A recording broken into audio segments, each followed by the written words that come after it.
BJP తలపెట్టిన విజయ సంకల్ప యాత్ర ఉమ్మడి పాలమూరు జిల్లాలోని కృష్ణానది నుంచి కాసేపట్లో మొదలు కాబోతుంది. కేంద్ర మంత్రులు రూపాల, కిషన్ రెడ్డిలతో పాటు ఇక బీజేపీ జాతీయ ఉపాధ్యక్షులు డీకే అరుణ, జితేందర్ రెడ్డి ఇక ఈ కార్యక్రమంలో పాల్గొనున్నారు. ఇవాళ నుంచి మార్చి 2 వరకు కూడా 3 క్లస్టర్ల పరిధిలోని 21 నియోజకవర్గాల్లోని 756 కిలోమీటర్ల మేర ఈ యాత్ర సాగనుంది. ఇక ఇదే అంశానికి సంబంధించి మరింత సమాచారాన్ని మా పాలమూరు ప్రతినిధి ప్రదీప్ అందిస్తారు. బీజేపీ చేపట్టిన విజయ సంకల్ప యాత్ర ఈ రోజు నుంచి ఉమ్మడి పాలమూరు జిల్లా నారాయణపేట జిల్లా కృష్ణా నుంచి మొదలవబోతుంది. దీనికి సంబంధించి ఇప్పటికే ఏర్పాట్లన్నీ పూర్తయ్యాయి. దీనికి సంబంధించి బీజేపీ జాతీయ ఉపాధ్యక్షురాలు డీకే అరుణతో పాటు కేంద్ర మంత్రులు పురుషోత్తం రూపాల, కిషన్ రెడ్డిలు ఈ కార్యక్రమాన్ని ప్రారంభించనున్నారు. అయితే మనం కృష్ణా నది ఒడ్డున ఉన్నాం. గంగామాతకు పూజల అనంతరం ఈ విజయ సంకల్ప యాత్ర ఇక్కడి నుంచి ప్రారంభమవుతుంది. అయితే మొత్తం 7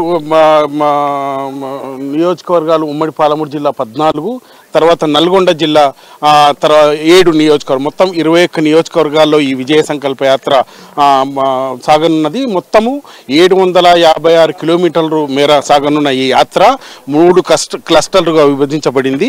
అయితే ఈ రోజు నుంచి మొదలై మార్చి 2 వరకు ఈ విజయ సంకల్ప యాత్ర పూర్తి చేయనున్నారు. అయితే పార్లమెంటు ఎలక్షన్లు సమీపిస్తున్న వేళ పార్లమెంటు ఎన్నికల్లో అత్యధిక సీట్లు గెలవడమే లక్ష్యంగా ఈ విజయ సంకల్ప యాత్ర బీజేపీ పార్టీ మొదలుపెట్టిందని చెప్పొచ్చు. అయితే గత 10 సంవత్సరాల్లో బీజేపీ కేంద్ర ప్రభుత్వం చేపట్టిన పథకాలను గురించి వివరిస్తూ గత పాలనలో బీఆర్ఎస్ కానీ ఇప్పుడు కాంగ్రెస్ ఇచ్చిన 6 గ్యారెంటీల మీద కూడా వాళ్ళు మాట్లాడుతున్నారు. దీనికి సంబంధించి ఇప్పటికే కార్యాచరణ కూడా పూర్తయిందని చెప్పొచ్చు.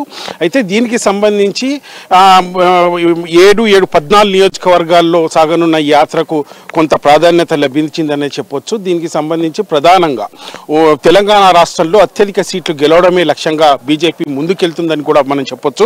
దీనికి సంబంధించి పార్టీ ఇప్పటికే పలు కార్యాచరణ చేసిన నేపథ్యంలో గత అసెంబ్లీ ఎన్నికల్లో కూడా అంటే గతంలో కంటే 8 సీట్లు సాధించిన నేపథ్యంలో కొంత బీజేపీ పార్టీ ఉత్సాహంగా ఉందనే చెప్పొచ్చు. దీనికి సంబంధించి ఇప్పటికే పూర్తి స్థాయిలో బీజేపీ పార్టీ నాయకులు మొత్తం ప్రచారంలో మునిగిపోగా ఈ విజయ సంకల్ప యాత్రతో తెలంగాణలో అత్యధికంగా సీట్లు గెలిచి మళ్ళీ కేంద్రంలో బీజేపీ సర్కారును ఏర్పాటు చేయాలనే లక్ష్యంతో పార్టీ శ్రేణులంతా కదులుతున్నారు. అయితే దీనికి సంబంధించి ఇప్పటికే కేంద్ర మంత్రులు, కేంద్ర నాయకత్వము, తర్వాత రాష్ట్ర నాయకులు కూడా ప్రజల్లో మునిగిపోయారని చెప్పొచ్చు. ఇప్పటికే బీజేపీ పలు కార్యక్రమాల ద్వారా నిత్యం ప్రజల్లో ఉంటూ ఏదైతే తమ ప్రభుత్వం చేపట్టిన పథకాలను కూడా వివరిస్తూ వస్తున్నారు. ఈ విజయ సంకల్ప యాత్రతో మరో అడుగు ముందుకు వేసి రాబోయే పార్లమెంటు ఎన్నికల్లో తెలంగాణలో అత్యధిక సీట్లు గెలవాలన్న లక్ష్యంతో ముందుకెళ్తారని కూడా మనం చెప్పొచ్చు.